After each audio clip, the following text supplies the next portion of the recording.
आता गाडी बी चढला, गाडी उठवायची माहिती सांगतो. ओके, पहिला गिअर आहे का चेक करा पूर्णपणे करून.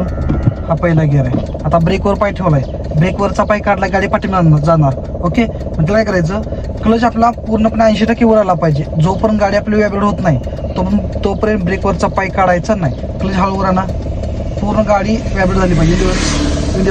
बस, आता गाडी व्हायब्रेट पण झाली. आता ब्रेकवरचा हलकासा पाय उचलून बघा वर, आता गाडी पाठीमागा नाही. आता उजवा पाय स्पीडवर ठेवा, लगेच क्लच सोडायचा नाही. स्पीड वाढवा, जरा वाढवा स्पीड वाढवायचा. डावा पाय हळू सोडायला चालू करायचं. 1 2 3 4 5. मी हळूहळू जर सोडत गेलं तर जर्क मोठ्यानं बसणार नाही. त्यामुळे क्लच पूर्णपणे हळूहळू सोडायचा. परत आपण करूया, क्लच दाबून ब्रेकवर पाय, ब्रेक दिलाय, पाठीमागच्या आरशामध्ये बघायचं कोण आहे का.